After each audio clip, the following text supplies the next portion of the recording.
اور ان کا اپنا جو اجیت ڈوبل صاحب تھے, ان کا نیشنل سیکورٹی ایڈوائزر, اس نے کہا کیوں نہیں, ہم جو ہے یہ ٹی ڈی پی اور دوسرے اس قسم کی جو آرگنائزیشنز ہیں, ہم ان کو پیسے دیں گے, ہم ان کو فنڈ کریں گے, اور بہت بڑا فنڈ ہم کو الوکیٹ کیا ہے بجٹ میں, جو ہم اس مقصد کے لیے استعمال کریں گے پاکستان کو ڈیسٹیبلائز کرنے کے لیے. اس کا تو بیان ہے, مطلب کہ اس میں کوئی چھپی ہوئی بات نہیں ہے. ماں سوائے ایک زمانے میں واجپئی صاحب یا اس سے پہلے ایک دو دفعہ یہ طے پایا تھا کہ پاکستان اور ہندوستان ایک دوسرے کے خلاف پروپیگنڈا نہیں کریں گے, دشمنی نہیں کریں گے, انٹیلیجنس ٹائپ کی جو اس طرح کی سبوٹاژ نہیں کریں گے, اور کچھ عرصے امن بھی رہا تھا. اور باڑ لگنے کے بعد تو جو ہندوستان نے لگائی تھی کافی حد تک یہ چیزیں کنٹرول میں آئی تھیں. ہاں, کشمیر کے اندر ضرور یہ جو تھا جہادی جماعتیں حصہ لے رہی تھیں, اب تو وہ بھی ختم ہو گیا ہے. اچھا, اب اس میں جن صاحب یہ فرمائیے گا کہ بھارت جو ہے وہ ساری دنیا کے اندر ڈھنڈورا پاکستان کا پیٹتا رہتا ہے, دہشت گردی کا شکار بھی ہم ہوتے ہیں, ہلاکتیں بھی ہماری ہوتی ہیں, نقصان بھی ہمیں پہنچتا ہے, اربوں ڈالر کا ہم اپنا نقصان کر چکے ہیں اس ساری دہشت گردی کی صورتحال کے اندر. اور جب مقبوضہ کشمیر کے اندر لوکل جد و جہد بھی ہو تو اس کا الزام بھی پاکستان پہ ڈال دیا جاتا ہے, پٹاخہ پھٹتا ہے, آئی ایس آئی جو ہے ذمہ دار ہو جاتی ہے. ہم کب تک یہ اس طریقے سے برداشت کرتے رہیں گے اور اس چیز کو جو ہے اس طاقت کے ساتھ نہیں ابھاریں گے جس طریقے سے بھارت ان معاملات کو لے کر چلتا ہے؟ دیکھیے, جو سن 2001-2 تک یہ جو ہماری جہادی جماعتیں تھیں 20, وہ کشمیر کے جہاد میں حصہ لے رہی تھی. تمام دنیا کو معلوم تھا, امریکنس کو, برٹش کو, سب کو معلوم تھا دنیا کو. ہم بولتے تھے یہ وار آف لبریشن ہے, یہ جو کشمیری ہمارے سائڈ پر ان کے بہن بھائیوں پر جب ظلم ہوگا ہندوستان کی فوج کی طرف سے تو ظاہر ان کی مدد کو پہنچیں گے. تو وہ اس کو تسلیم کرتے تھے, یونائٹڈ نیشن بھی تسلیم کرتی تھی. لیکن پھر انہوں نے ایک ریزولوشن پاس کیا 2001-2 میں کہ کراس بارڈر جو بھی کوئی آدمی کراس کرے گا, چاہے وہ کسی بھی لبادے میں ہو, وہ اس کو کراس بارڈر ٹیررزم سمجھا جائے گا. یہ مجھے بات کنڈوزر رائس نے بھی خود بتائی, اور یہ ریزولوشن پاس ہو گیا. اس کی وجہ سے سارے ہماری جس کی جو وہاں پر جہاد ہو رہا تھا, اس کی وجہ سے بھارت جو ہے کمپوزٹ ڈائلاگ کے لیے میز پر آیا تھا اور پریشر میں آیا تھا مسئلہ سالو کرنے کے لیے, اور کافی ایکسچینجز ہوئی تھی کس طریقے سے وہاں کشمیر کا مسئلے کو حل کیا جائے. وہ تیار بھی ہو گیا تھا اس بات پر حل کرنے کے لیے منموہن سنگھ کے زمانے میں, واجپئی کے. لیکن بعد میں جب یہ ریزولوشن آیا ہے تو ہماری پوزیشن پھر کمزور ہو گئی ہے. ابھی ہمارے ایک آدمی بھی اگر وہاں جائے گا تو اس کو بولے گا کراس بارڈر ٹیررزم پاکستان کر رہا ہے. اچھا, اب اس میں یہ فرمائیے گا کہ چونکہ ہمارے پاس ظاہر ہے ہمیں بلوچستان کے اندر خاص طور پر اس ساری صورتحال کا بڑی سنجیدگی کے ساتھ سامنا ہے, اور ظاہر ہے کہ بلوچستان کی جو علیحدگی پسند تنظیمیں ہیں, چاہے بی ایل اے ہو, چاہے بی این اے ہو یا دیگر جو ہیں, وہ اس سارے صورتحال کے اندر بھارتی سرپرستی کے تحت جو ہے وہ کام کر رہی ہیں, اور پھر معاملات جو ہیں جب بگڑتے ہیں تو پھر اس کو کوئی اور رنگ دے دیا جاتا ہے. تو اب اس کا تدارک جو ہے وہ کس طریقے سے ہو؟ میرے خیال میں اس وقت تو وزیر اعظم بھی بلوچستان سے ہیں اور ان کے پاس امپورٹنٹ عہدے بھی ہیں, تو ایک گرینڈ ڈائلاگ کی ضرورت ہے. اور آپ کو پتہ ہے کہ بھٹو صاحب کے زمانے میں جب ایک دفعہ لشکری کشی ہوئی تھی تو اس کے بعد ضیاء الحق صاحب جو آئے تھے گرینڈ ڈائلاگ کے ذریعے سے, انہوں نے ان کو عام معافی بھی دی تھی. افغانستان میں جو ان کے کیمپ تھے وہاں سے بھی لوگوں کو C-130 میں بھیج کے منگوا لیا تھا, اور پھر انہوں نے عام معافی بھی دی تھی, تو امن قائم ہو گیا تھا اور یہ لوگ پہاڑوں سے نیچے اتر آئے. تو ابھی بھی جو کچھ تو ان کی باتیں جینوئن ہیں, اگر وہ کہتے ہیں احساس محرومیت ہے, جو بھی کچھ ہے, اس سلسلے میں کافی کام بھی ہوا ہے کہ ان کی رائلٹی بڑھائی گئی ہے سوئی گیس کے اوپر بھی, اور اب جو ریکارڈنگ اور دوسرے ہیں وہاں پر بھی ان کا کافی بڑا شیئر ان کو دیا گیا ہے, ان کو شامل کیا گیا ہے. اور وہ ہونا چاہیے کہ جس علاقے سے کوئی منرل ویلتھ نکلے تو ان کے ساتھ شیئر کرنے چاہیے اس علاقے کو اوپر لانے کے لیے. لیکن اس میں کچھ شرارت پسند لوگ بھی ہیں, کچھ جنوب میں بیٹھے ہیں, کوئی اور ویسٹرن کیپٹل میں بیٹھے ہیں, ان کو ہوٹلوں کے پیسے مل رہے ہیں, وہاں آرام سے بیٹھے ہیں, یہاں لوگوں کو اپنے قبیلے کے لوگوں کو مرواتے ہیں وہ. تو میرے خیال میں ڈائلاگ کے ذریعے سے کچھ نہ کچھ سچویشن کو ڈیفیوز کیا جا سکتا ہے. نہیں، لیکن اس میں سب سے بڑا مسئلہ جو ہے وہ ظاہر ہے سی پیک کا ہے، اور چائنیز جو ہیں وہ بھی اس حوالے سے کنسرنڈ ہیں، اور جو بات اس رپورٹ میں لکھی گئی ہے کہ یہ جو اگر ایک کمانڈر جو ہے وہ ہتھیار ڈال دیتا ہے تو اس کا یہ مطلب نہیں ہے کہ علیحدگی پسندی کا رجحان ختم ہو گیا یا دہشت گردی کا طریقہ کار جو ہے وہ ختم ہو گیا. تو اب یہ پاکستان کے لیے ایک دو طرفہ چیلنجنگ صورتحال ہے. کیا اس کو عالمی سطح پر اس طریقے سے نہیں اجاگر کیا جانا چاہیے اور یہ بتایا جانا چاہیے کہ آپ اگر FATF کی بات کرتے ہیں تو اس وقت تو سب سے بڑا منی لانڈرر جو ہے وہ بھارت ہے؟ دیکھیں جی، بات یہ ہے کہ بلوچستان جو ہے اس میں بہت سی پاورز کا انٹرسٹ ہے. بلوچستان بارڈرز آن ایران، تو جو لوگ ایران کو ڈیسٹیبلائز کرنا چاہتے ہیں بیک ڈور سے، اس میں اسرائیل بھی ہے، امریکہ بھی ہے، تو ان کو ایک بیس بلوچستان میں ملتی ہے اس کام کے لیے. ہندوستان کے اپنے اغراض و مقاصد ہیں. تو ان سب چیزوں کو دیکھتے ہوئے آپ کو پتہ ہے کہ افغانستان کا اپنا مسئلہ ہے کہ بلوچستان میں جتنی گڑبڑ ہوتی ہے کافی اس بارڈر سے بھی ہوتی ہے افغانستان کے، اور ایران کی طرف سے تو کم ہوتی ہے. تو یہ تو ہے اپنی جگہ، لیکن ظاہر ہے کہ اگر ان کے ساتھ ڈائلاگ کیا جائے اور کچھ گریوینسز جو ہیں جو ہم مان سکتے ہیں مان لینا چاہیے. ظاہر ہے بہت سی چیزیں اگر وہ کہتے ہیں آزادی دو اور فلانا کانسٹیٹیوشن نہیں فلانا، وہ چیزیں نہیں مان سکتے، تو شاید کوئی اس سے کوئی بہتر حل نکل سکتا ہے میرے خیال سے. اور ان کے جہاں نوکری کا تعلق ہے، جتنے بھی وہاں پروجیکٹ چلتے ہیں بلوچستان کے لوگوں کو پرائرٹی ملنی چاہیے نوکری دینے میں، اور جس مقصد کے لیے بلوچستان کے لوگوں کو اپنے آپ کو تیار بھی کرنا چاہیے تاکہ وہ ذمہ داریاں سنبھال سکیں. اس میں جن صاحب اصل مسئلہ تو تیاری کا ہے نا، کیونکہ وہاں پہ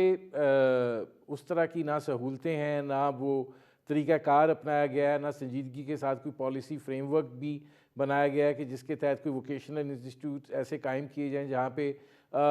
ٹارگیٹڈ ٹریننگ کے حوالے سے جو ہے بلوچستان کے نوجوانوں کو تیار کیا جا سکے. اگر یہ ہو تو آپ یہ نہیں سمجھتے کہ سچویشن کو ڈیفیوز کرنے میں بہت مدد ملے گی؟ دیکھیے، ہمارا خیال ہے بلوچستان میں بے انتہا کافی یونیورسٹیاں قائم ہوئی ہیں اور بہت اچھی اسٹینڈرڈ کی ہوئی ہیں. Pakistan university of engineering and technology ہے، IT کی ہے، میں نے اس کو 2-3 دفعہ وزٹ بھی کیا ہے. بچیاں وہاں پر بہت اچھی تعلیم حاصل کر رہے ہیں. ایک وومن یونیورسٹی بھی بنی ہے. اسکل ڈیولپمنٹ سینٹر گورنمنٹ بہت افیکٹولی کام کر رہا ہے. بہت سے لوگ بلوچستان کے بچے لاہور اور باقی سینٹر میں موو کیے گئے تھے ٹیکنیکل ٹریننگ کے لیے، تاکہ آئندہ جس قسم کی چیزیں انہوں نے ذمہ داریاں سنبھالی ہیں گوادر پورٹ کے سلسلے میں یا منرل ڈیولپمنٹ کے سلسلے میں، تو وہ سب کے لیے سیکھ لیں. وہ کافی اس پہ کوشش ہو رہی ہے. ایک میڈیکل کالج جو ہے وہ آرمی کے ساتھ بھی کھول دیا گیا ہے بولان کے علاوہ، اور وہاں پر بھی بچے یہ لے رہے ہیں. تو کافی فیسلٹیز وہاں پہ انکریز کی گئی ہیں، تو اگر اس سے فائدہ اٹھانا چاہیں، چھوٹی پاپولیشن ہے. باقی آپ کو پتہ ہے RCD ہائی وے ایوب خان کے زمانے میں بن گئی تھی، میرانی ڈیم پرویز مشرف کے زمانے میں بنا ہے، گوادر ڈیولپ ہو رہا ہے، کوسٹل ہائی وے بنی ہے، ساری پروڈکٹ لا کے کراچی کی مارکیٹ میں بیچ رہے ہیں، بھی دوسری بھی. تو یہ نہیں ہے کہ بڑی سہولتیں دی گئی ہیں. حالانکہ اب سوئی گیس کا جو شیئر ہے وہ ہمارے نیشنل گرڈ میں اس میں جو ہے سوئی گیس کے بہت کم رہ گیا، بٹ اس کے باوجود بھی رائلٹی اس کی بڑھا دی گئی تھی. اچھا، یہ اب جن صاحب آتے ہیں دوسری طرف، یہ فرمائیے گا کہ پاکستان اور ایران کے درمیان جو معاملہ اچانک شروع ہوا وہ ظاہر ہے اچانک ختم ہو گیا، اور اچھی بات ہے کہ یہ معاملہ جو ہے یہ اس طریقے سے سیٹل آؤٹ ہوا. اب ایران کے وزیر خارجہ پاکستان کے دورے پر آ رہے ہیں. آپ کو کیا لگتا ہے کہ پاکستان کو کن نکات پر ایران کے ساتھ جو ہے وہ بات چیت کرنی چاہیے؟ دیکھیں، ایران ہمارا برادر ملک ہے اور ہمارے تعلقات ان کے ساتھ اچھے رہے ہیں، اور جو دونوں جنگیں ہماری 65-71 تھی، ہم نے کوئی وہاں فوجی اپنے پوسٹ نہیں کیے تھے کیونکہ ہمیں اس بارڈر کی طرف سے امن تھا. دوسرا جو ایران عراق وار تھی کئی سال چلی، اس میں جو ان کو تنگی تھی کھانے پینے راشن چیزوں کی، وہ سب پاکستان سے، چونکہ بارڈر ہمارا ملتا ہے، ہم نے ان کی بہت مدد کی ہیومینیٹیرین بیسس کے اوپر. تو اس وقت بھی ٹریڈ کو فارمل اور انفارمل میں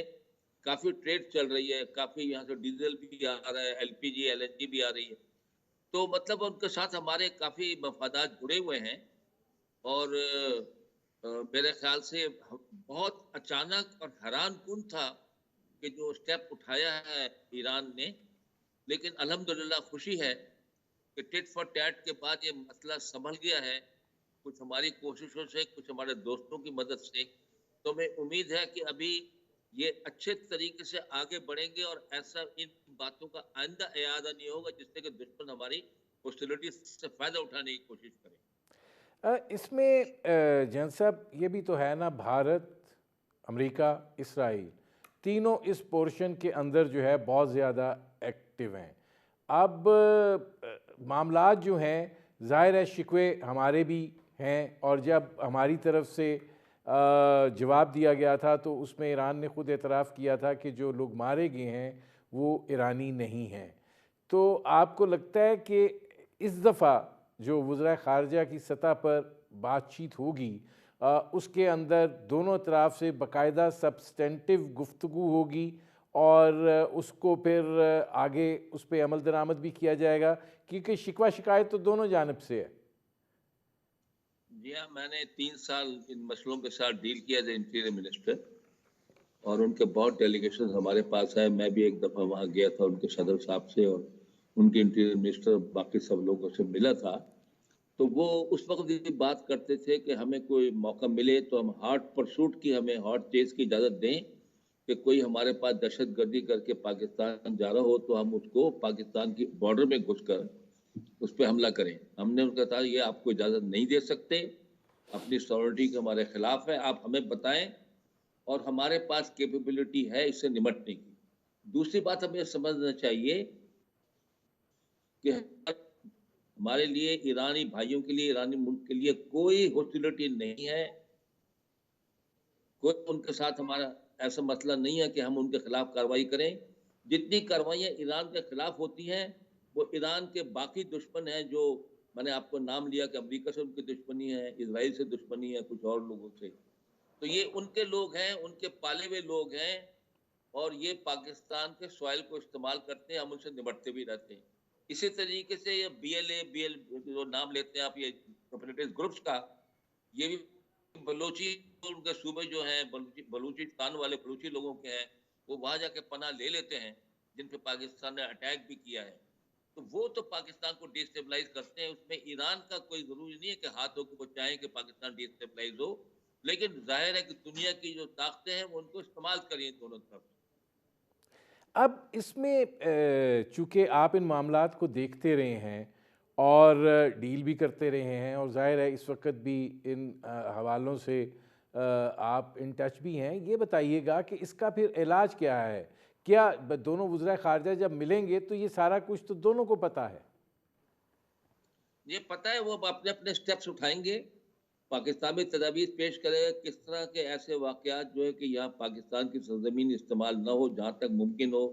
اس میں انٹیلیجنس کی ایکسچینج آف انفارمیشن ہے، اور کوآپریشن ہے دونوں سائڈس کی،